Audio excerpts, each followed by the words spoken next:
Hello, everyone. Happy Monday. Welcome to another episode of Bikini and the Brain. I'm here, of course, with the lovely Ashley Caldwelser. Hello, everyone. Yes, it's another glorious day to start some cardio. Weather is nice in Las Vegas. Get outside, do some cardio steps in, and that's what we're going to be talking about today. It's very fresh now. It's perfect weather, I'd say. Yeah, I think people think that we're always hot out here. Not the case. No, it's like, what is it? The temperature in it? 78 and like cool. Like it feels cool. Perfect is the temperature. Yeah. Whatever it is. I think as Las Vegans, is it vegans? Vegans? I don't know. But it's vegan. I wonder if how Las Vegans. It has to be Las Vegans, right? It's how it has to go, because then vegan would be okay. As Las Vegans, we just appreciate weather more than when it's cooler, because it is. We just got out of the hot so much. We're just like at 82. We're like, oh, it's a beautiful day. Like 85. We're like, it's beautiful. And then, but we were spoiled in California, so we just didn't appreciate it. It was just like, yeah, every day 72. What do I care? But the good thing about Vegas is there's always sun. Yeah. Always sun. Although you did say at one time, didn't you? Wasn't there a stat you gave me that Colorado is actually the sunniest state? But I don't know. I think it has to. I mean, Vegas isn't a state, but Nevada, I don't know. All I know is it's only cloudy here, like maybe 10 days out of the whole year. So let's look it up. This is an interesting state. Because I feel like what I hear versus what I see is like reality versus like something I see, but I don't know. Arizona is the sunniest state. Okay, shout out to Arizona. Easy. Sunniest city though. Let's see still Arizona. Yuma, Arizona. Okay. They're all Arizona. Oh, Palm Springs, California is up there. Well, where's Denver then? Well, where is Vegas? They call it, Denver is capital, the most popular. No, doesn't give a stat. All right. Well, there you go. There's some U.S. history. Well, shout out to Arizona. Okay, yeah.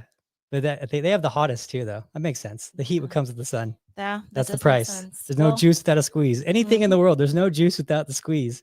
Just like cardio, you don't get ripped without going through the pain. Wow, what a great segue. I can transition. I can segue pretty well. You ever rode a Segway? No. Speaking of Segways, no. Have you? No.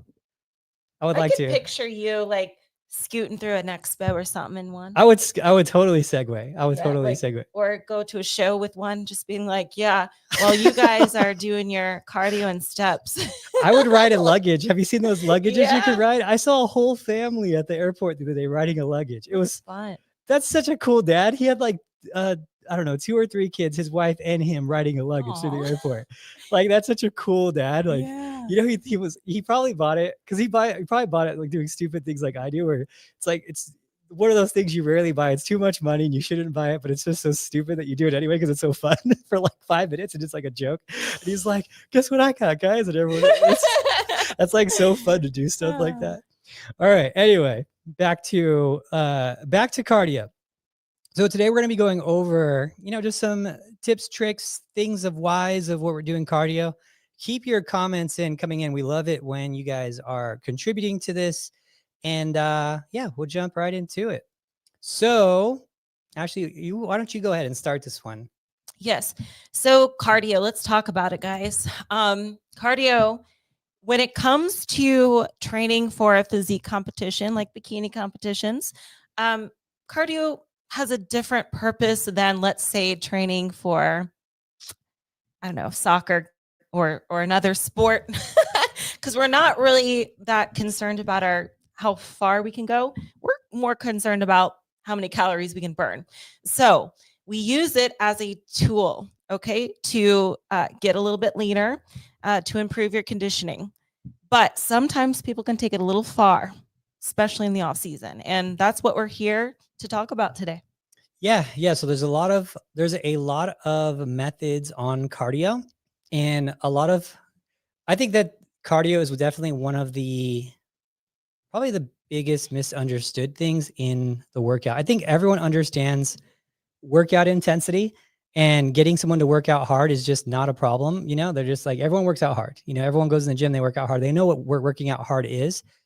And some people, just don't work out hard and just kind of say they do. They know they're not really not working out hard. But with cardio, everyone thinks they do cardio right. No one thinks that they should be doing cardio harder. Everyone thinks they do it right. And with workouts, it's totally different. Like, it's just that people just know. So I would say a large portion of people are doing cardio at the wrong intensity and are just doing their cardio. I wouldn't say there's no wrong. I shouldn't say wrong. There's no wrong way to do cardio. There's an optimal way of doing it for the sport, and there's a non-optimal way of doing it, or a less optimal way of doing it.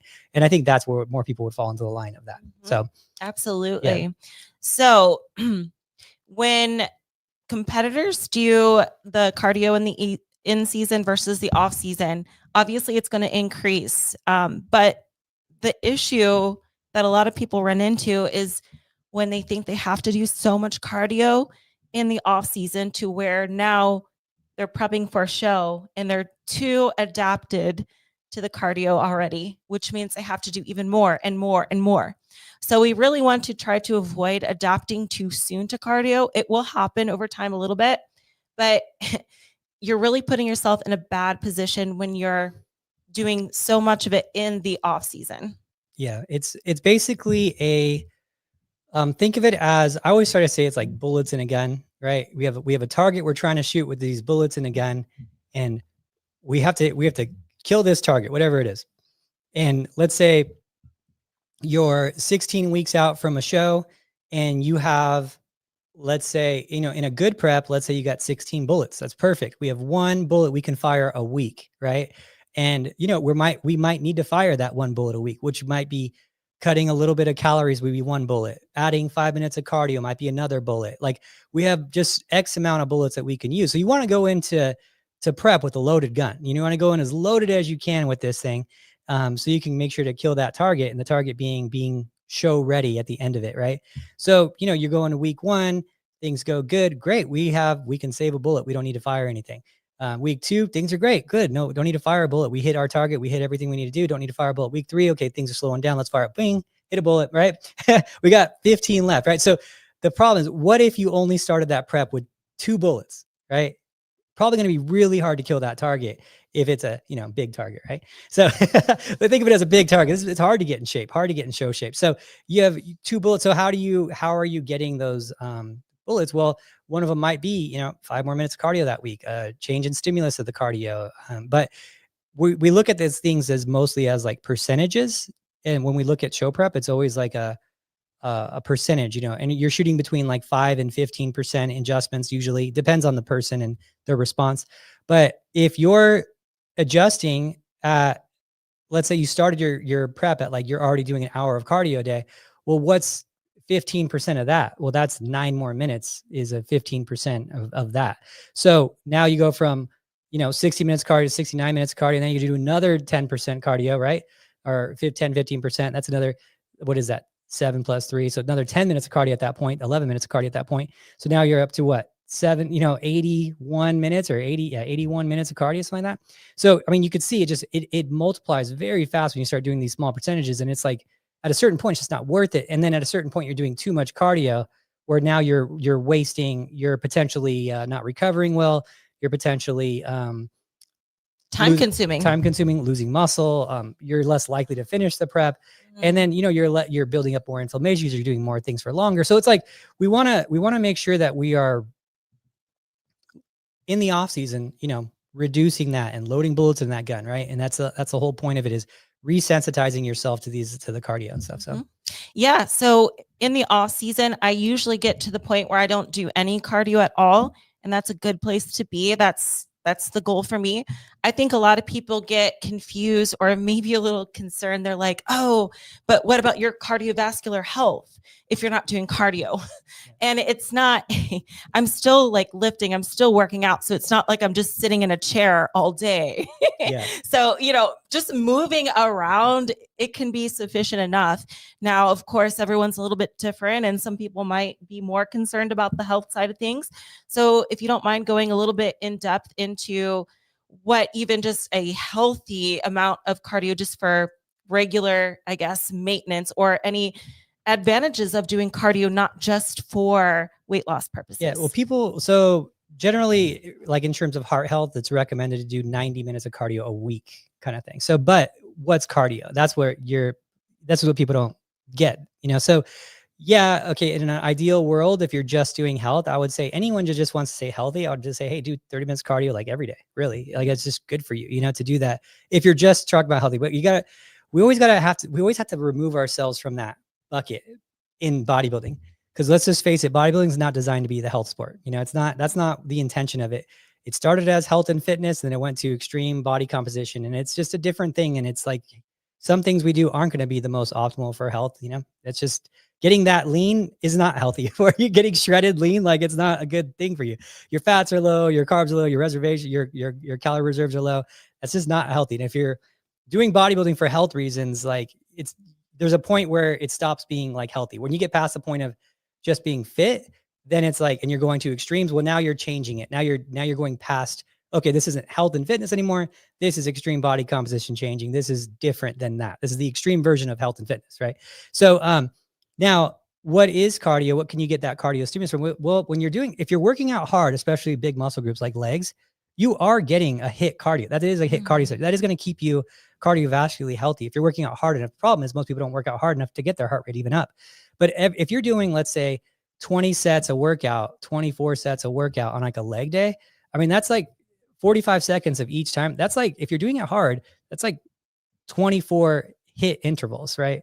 Like it should be, I mean, you're not going to get to the extreme point of like running full speed. It's like a hit, but you're getting pretty close if you're working out hard on your legs, right? If you're working out hard on your back, you're getting it going. So you're not just sitting there, like you're saying, but you are decreasing you are increasing your sensitivity to cardio by not doing cardio. So now when you add that, you're actually adding in, you're already kind of doing cardio with your workouts because they're intense enough, but you're adding time to that. And that's what cardio, so the stimuluses of cardio is frequency, intensity, time, and type. So you remember the acronym as FIT, F-I-T-T. There's another, people add E to it, FIT, enjoyment. I don't know about that, but it is like people try to add that to it, but frequency, intensity, time, and type. So changing one of those things is going to be a way that you're changing the stimulus, where you're firing a bullet in that gun again, right? So the frequency. So if you're working out 6 days a week and then you add cardio, right, you're not really changing frequency of cardio if you count your workouts as part of cardio. So but by adding cardio, you're changing the time of cardio. You're doing more cardio, right? So that's time. And then it goes to intensity. Okay, you started off just walking and now you're jogging. That's intensity, right? Then it goes to type. And then that's another thing that people don't get to, is the type of cardio can be a stimulus too. So if you're on a bike, you're mostly sitting down. A lot of your body weight is not on the cardio machine. So, or a lot of your body weight is on the cardio machine. So you're not burning as many calories as if you were walking, right? Because you're in an unstable environment now, using your full body weight, moving your full body. So more calories. So the type changes too. If you adapt to a certain form of cardio, become highly efficient at it, then yeah, switch the type up. Go from the stair mill to the treadmill. That's changing the type. What do I get to? Frequency, intensity, time, and type. Did I get all of them? Enjoyment. Yeah, pick a cardio that you'll keep doing. The enjoyment comes in as like, pick a cardio that you'll keep doing. I do agree with that part of it, because if you're a health and fitness person and like you like classes, they don't burn you out. Yes. I think that's great. That's the enjoyment thing. You feel like you're not even doing cardio. I'll do a boxing class. It's like, I feel like I didn't even do cardio, it just had fun, So there's that part of it. Frequency, of course, is just more days a week. Intensity is, just ramping up that intensity. And so that's how those things kind of work. Now it's always going to be a volume versus intensity type of scenario, just like workouts. What's the right amount of sets to do per workout? Really, one super hard set, or 30, 40 not hard sets at all. That's the stimulus is similar, right? It's like whatever it takes to create the stimulus is the right amount of sets. You have to create a stimulus, and that's what matters in the gym. So it's always going to be volume versus intensity. Do you want to go the high volume, lower intensity route? Do you want to do cardio at a lower total duration, but go higher intensity? Those are the kind of the factors that go into it too.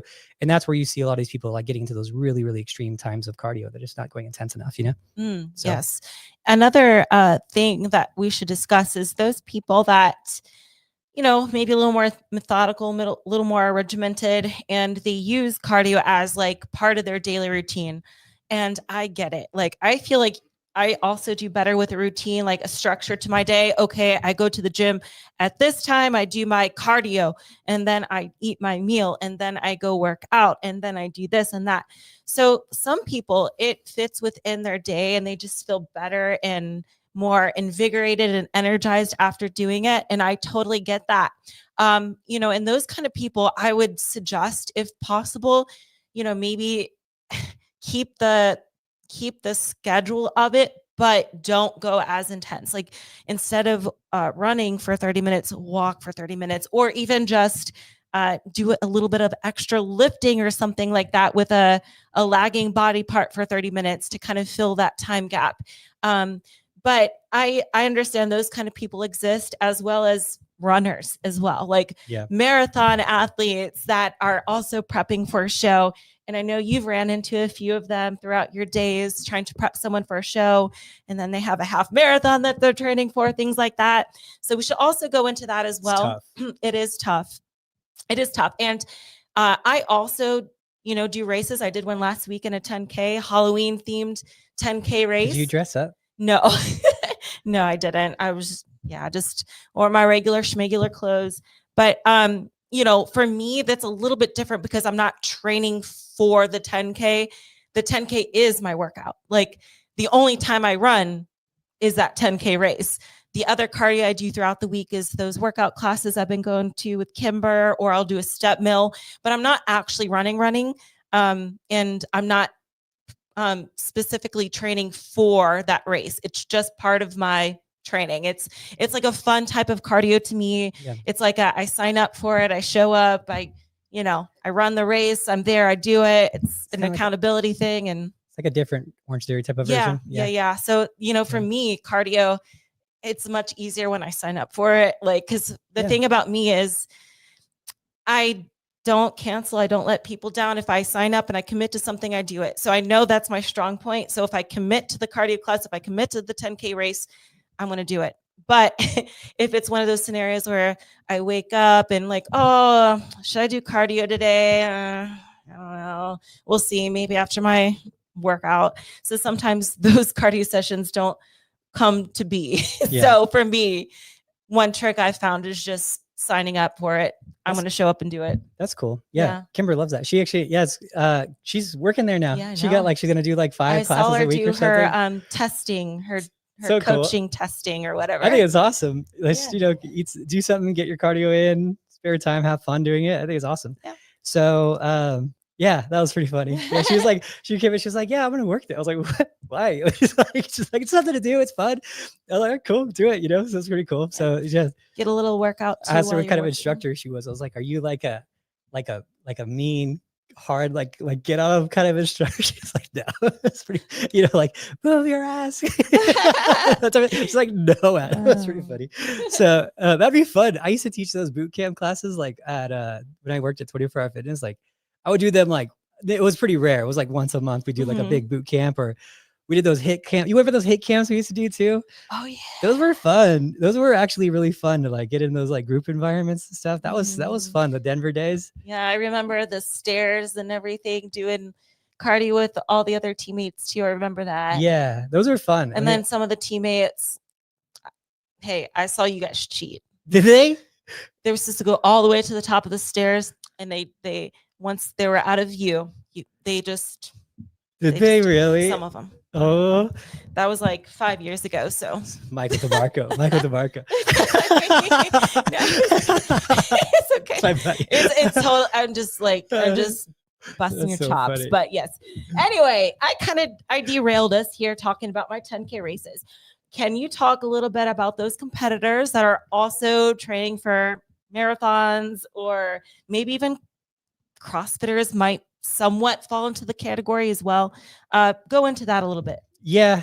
So if you're someone who's doing a lot of cardio nonstop, and you're never giving your body that like time to resensitize to cardio, then you're gonna just end up doing a lot more cardio. That's really the reality of it. You know, it's whatever your starting point is, where your natural settings are, you're gonna have to probably do more than that for most people to get into shape, because you're kind of like getting used to that. You know, it's kind of your normal thing.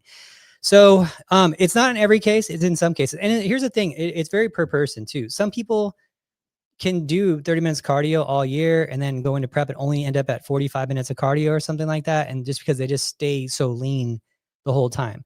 That's so I don't want to like, if you're that person, great. But if you're someone who struggles in prep every time and you're always doing a lot of cardio, then you end up with like 2 hours of cardio, you might want to look at different options and then use that energy for harder workouts in the gym. Use that extra energy for, take advantage of it. But yeah, you got to remember these things are on they're on the polar end of what we're doing. Bodybuilding is building white muscle fiber that's, explosive and strong and big. And that's how you get these big muscles.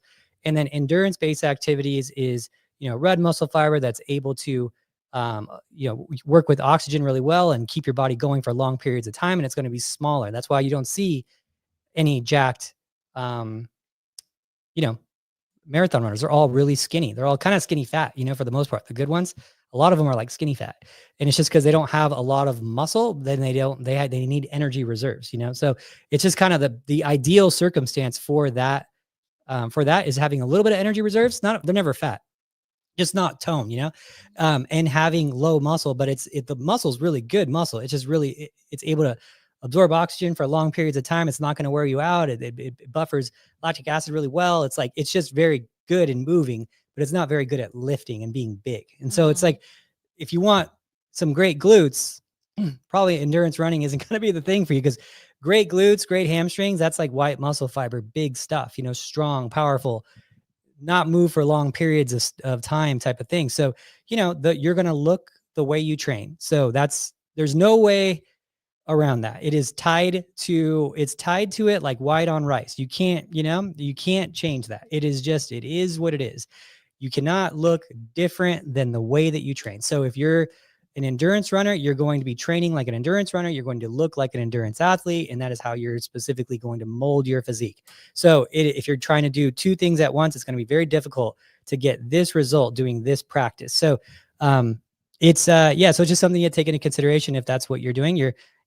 There's a point where it kind of doesn't matter. That 30-minute marker seems to be that point where it kind of doesn't really make a big difference. But when you're getting to those long durations, those hour pluses, like you're training like an endurance athlete, and it's going to be harder for you to be a hypertrophy athlete, right? Like a muscular athlete. Now, there's some outliers, of course, and you'll see like bodybuilders doing 2 hours of cardio when they're getting ready for shows. Just remember, there's a different thing, because there's a different thing when we talk about how they're doing things with performance enhancing drugs versus someone who's not too. So there's all these different factors that go into things: genetics, how you respond, how hard, maybe your legs are bigger than your upper body, and you need to do this cardio to bring them down. I mean, everyone's going to be their own unique case, which is job security for me and you, right? In coaching. But that's as a roundabout, that's kind of like the main things. Mm-hmm. We really got a good question coming in here. Can you differentiate cardio versus steps specifically for sedentary people who are stage lean or close to stage lean? So I think maybe just differentiating cardio versus steps would be the route to go, just because that might apply to just a few people. But steps versus cardio, I think that's a really good thing to explain. And going back to what you were saying about the bodybuilders, doing a lot of cardio, doing 2 hours of cardio as a big bodybuilder dude, I've throughout the years observed, and this isn't like across the board, but just an observation, it doesn't seem like the men's bodybuilders really do our type of cardio. No. Like they do walking. Yeah, they do. They really do so steps. This is a great way to tie that into this question: the difference between steps and cardio. Yeah. So so I guess we should dumb it down. Everything's cardio, right? Everything's that you do that besides like I mean, technically even sleeping, your heart's beating, right? Just that it's the slowest version of cardio you could be doing, right? Anytime you're not doing cardio, sorry, buddy, you're not with us anymore.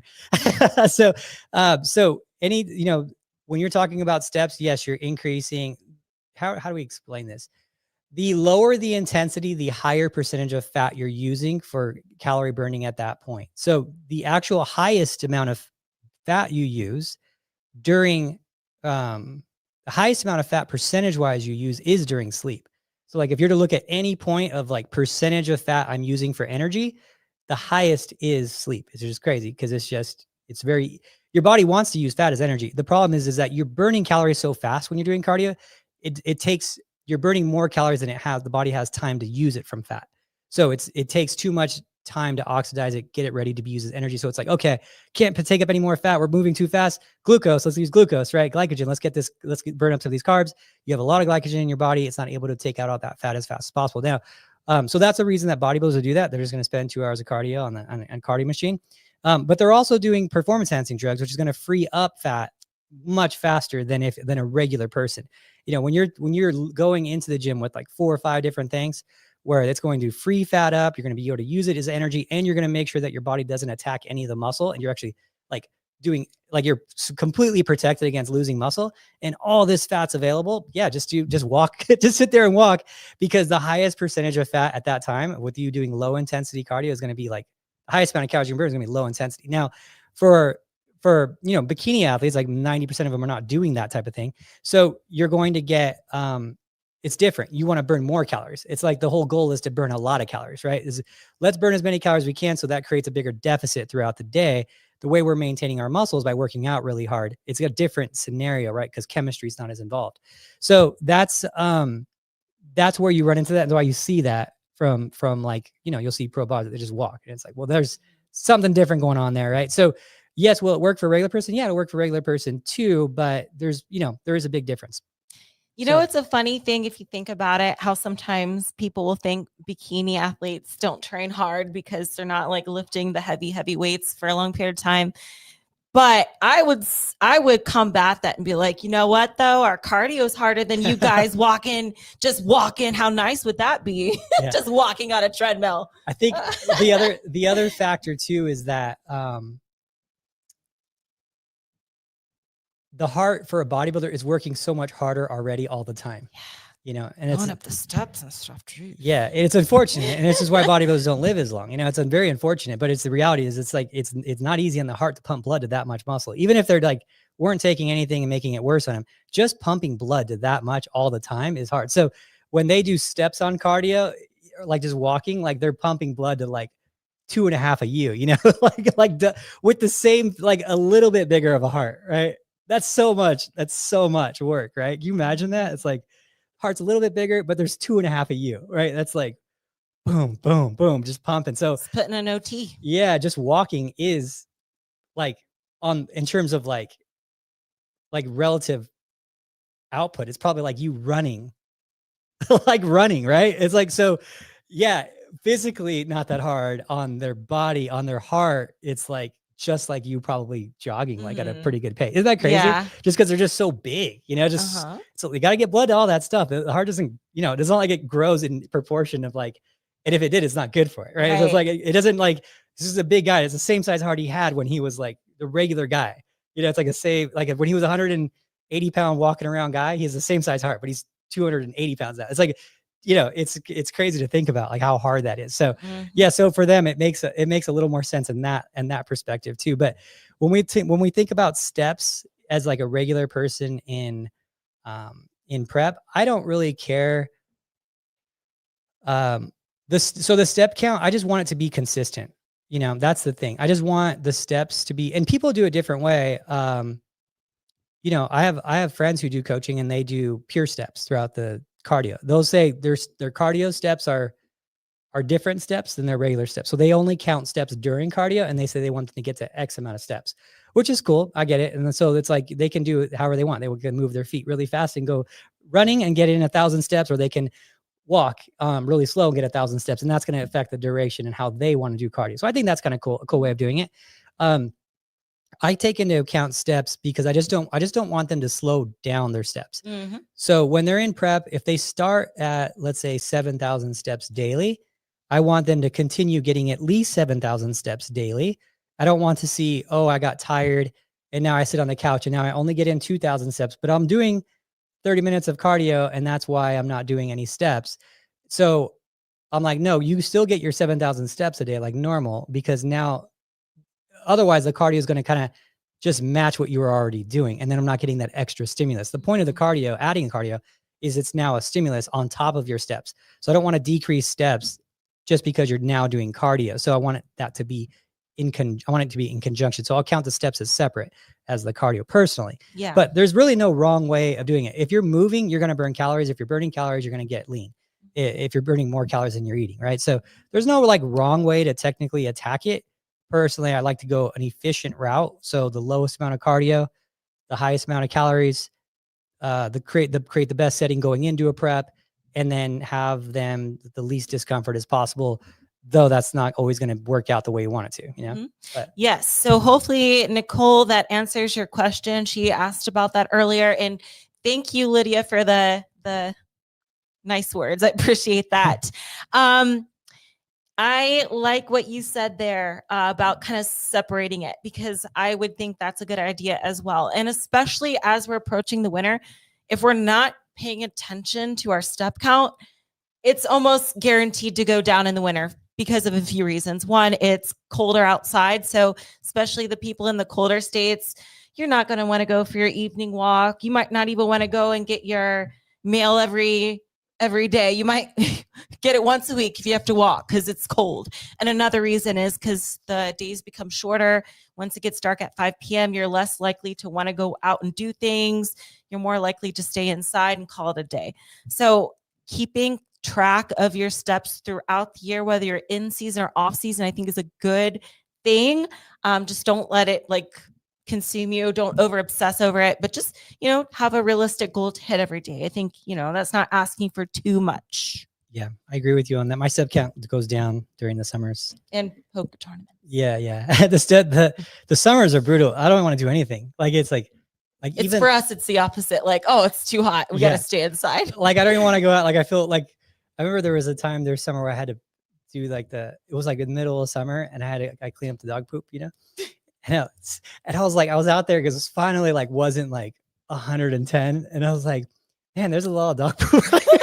It's been a long time. And I was like, and then it was still 100, Like baking in the sun. Dude, luckily it was all hard. There's no dehydrated. Hard and easy to scoop. I was like, man, this is so bad. But there's just, you don't want to go. I don't want to take out the trash. It's like, I just don't want to go.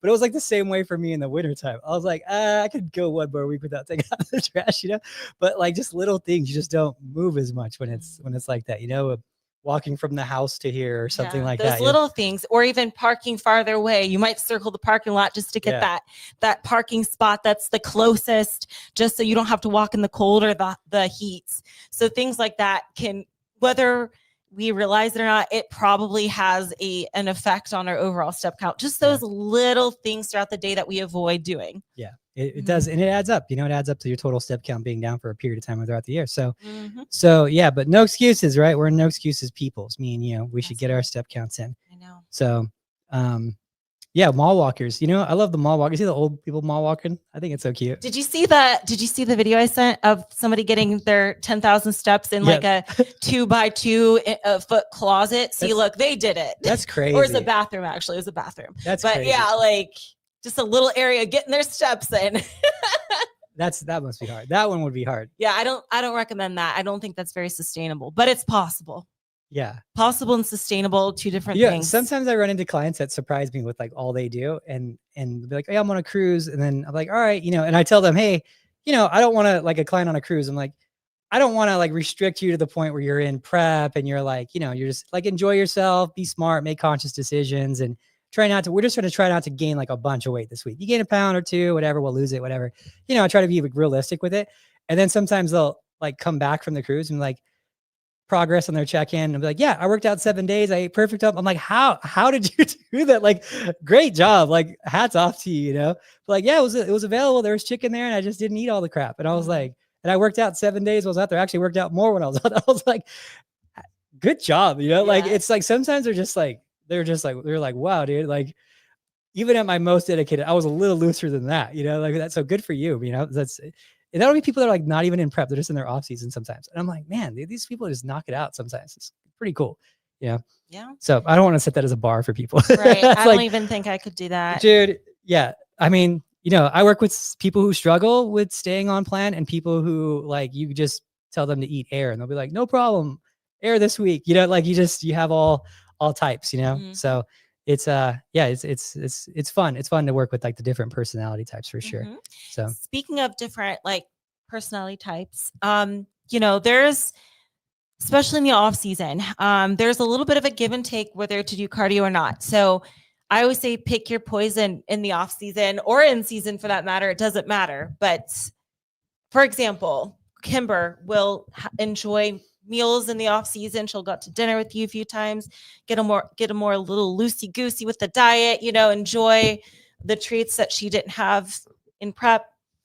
And she keeps her cardio in, not to the same extent, but she keeps that in. Whereas me, I don't do cardio, but I also don't probably go out and have as much food as she does, just because I'm not like a foodie like that, so there's always like a give and take. So if you want to go into a little bit about like at the end of the day, it really is going to be calories in, calories out. Yeah. So she's a mover, man. Yeah, she does. She likes to move. She's a mover. It's so crazy. Like I have all the cameras in my house, so I get all the alerts and everything.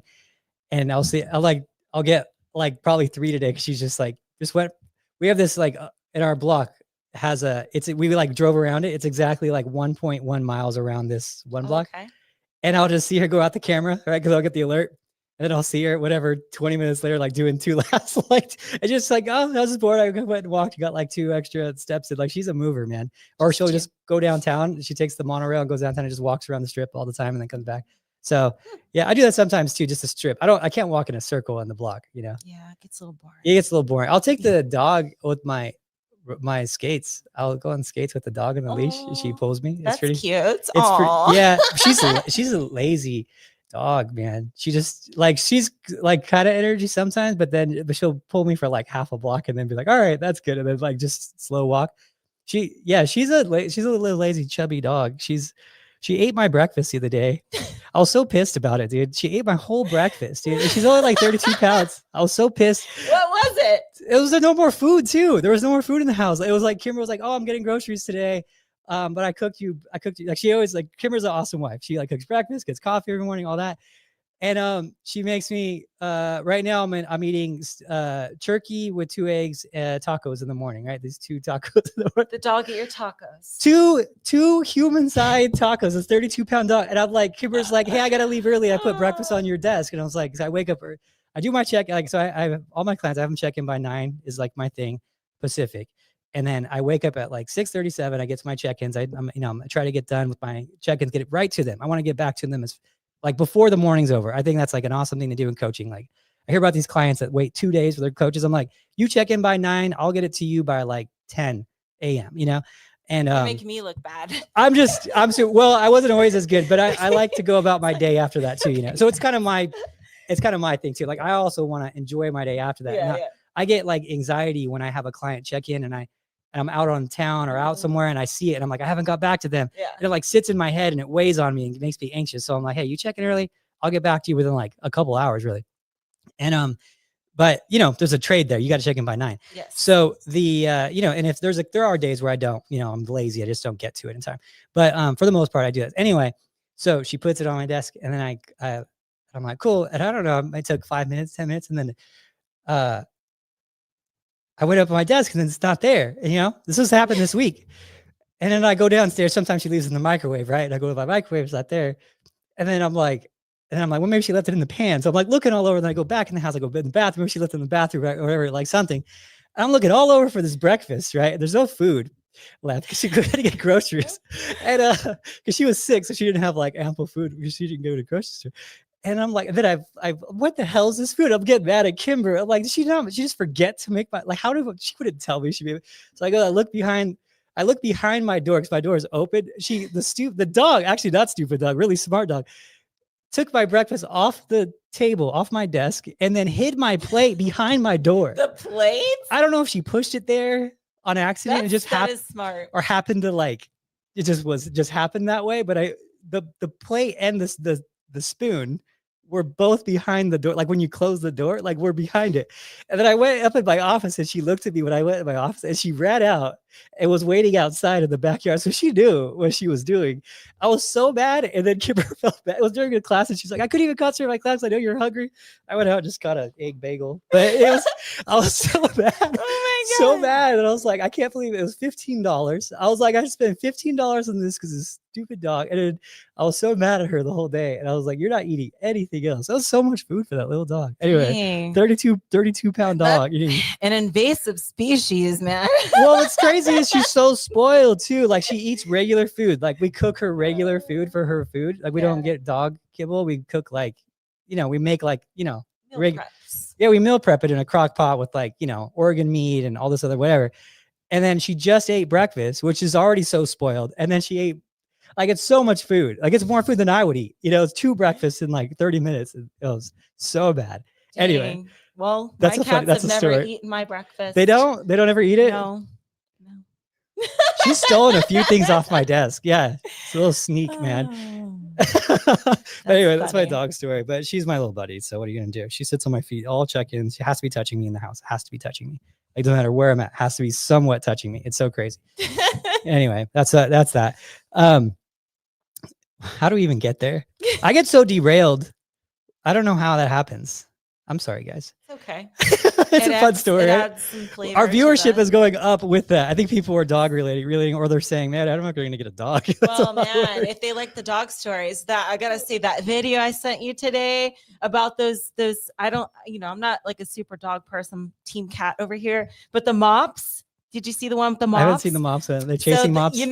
Those dogs with they look like mops, that they got the white hairs and they're like shaggy. And if you don't trim their bangs, they can't see, and they get the eye crusties. Like dreads almost. Yeah. Yeah.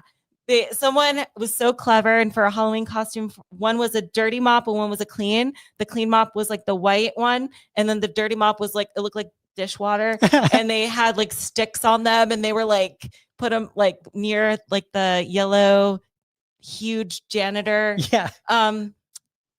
bowl thing. So I thought that was so clever and cute, like for a pet costume. I like that. That's good.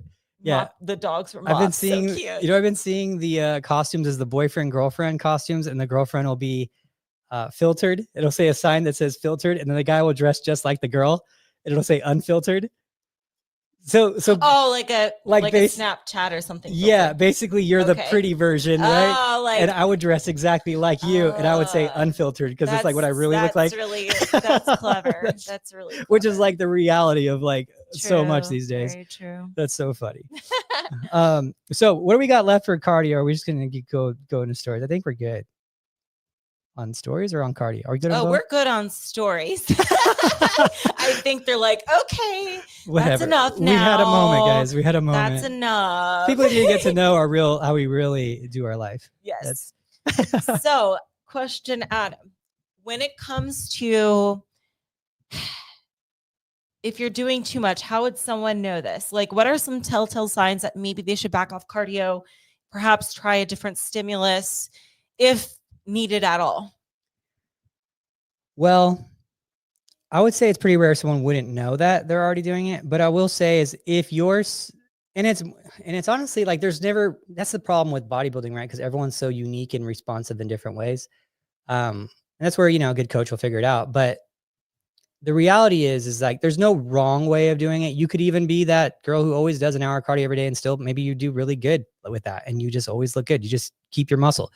But I will say it's just something I would say that people get too stuck in their ways, and they need to sometimes just see if they're that person, they don't know that they're that person. And maybe you are that person who's maybe it would be way easier if you backed off cardio during your off season and then started cardio harder in your in season. Maybe you'd end up doing less cardio. If you're someone who's doing a decent amount of cardio right now in the off season, and then every prep, you're like, I have to always do 2.5 hours. I always have to do 2 hours of cardio. Maybe try backing off your cardio in the off season and seeing if you can recreate that stimulus and recreate that sense, like resensitize yourself to cardio again.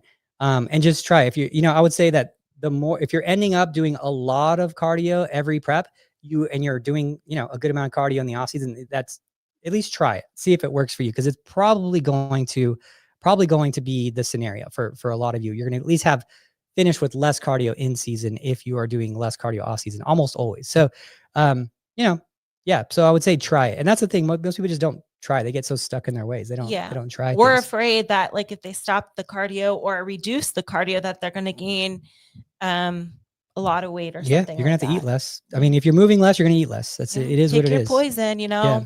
Yeah. It's always, it's like 100. There's like, it's always it's 100% gonna be the case that way.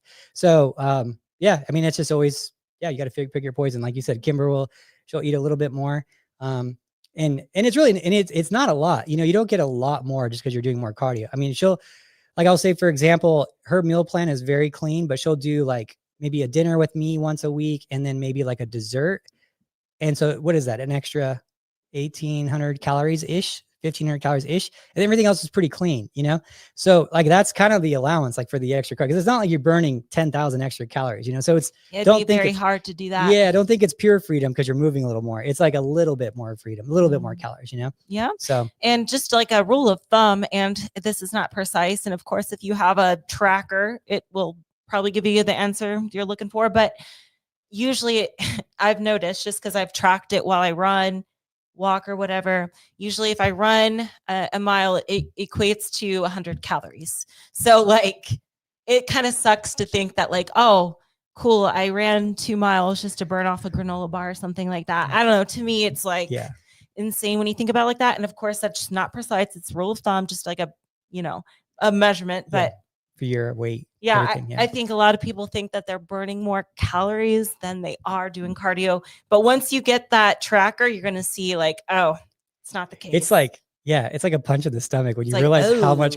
how many calories you actually burn versus food consumption. It's like, it takes 5 minutes to eat. Why isn't 2 hours to burn off? Why isn't it the other way? You know, why is it like, why isn't it not, like if we're complaining about eating, we're like, oh, it's just so hard. It just takes so long to eat. It's just so much work. And then the cardio is like the opposite. Why does it have to be the other way? Where it's like literally a minute, you could destroy a week of cardio. Like in 1 minute, you could easily destroy, like if one real good effort minute, you could destroy a week of cardio. That would be hard. If you take shots of like cooking oil, maybe in a minute, like, can you like slam down? You ever seen these like food guys that eat this stuff? Like the 10,000 calorie challenge and stuff. Ew. Like the beard versus food guy who will like eat, like he's fun to watch. Like they'll eat so much, like what he could eat in a minute could easily derail like 30 minutes of cardio for 6 days. Isn't that crazy? Yeah. Like it's, do you watch this? Do you watch Beard versus Food? No, I don't know what that is. He's got like 6 million subs but or I've something. Seen like the challenges that you're talking about, like eat 10,000 calories, burn it off the next day, things like that. I could never do that. It would just, I'd be like, oh my God, 10,000 calories for a video. And it's like so hard to get off. Oh my gosh. Yeah. Those guys, a lot of them are so skinny or like lean, like almost skinny. Some of them are lean. Some of them are lean and jacked, and some of them are just like kind of skinny. And then some are, of course, big. But it's like, how do they even do this? And I know they don't eat for like a couple days or a day or something before they go in these challenges, but their life is like traveling and to different places, eating and then videoing it, and then they make a ton of money with like sponsors and then the viewership too. It's kind of crazy. So, and I don't know why I watch that stuff. Isn't that weird that we watch that stuff? It's like entertaining. People watch it. Like, obviously, 6 million people watch it. If I'm like, someone's doing it, because I'm not, so I'll watch it.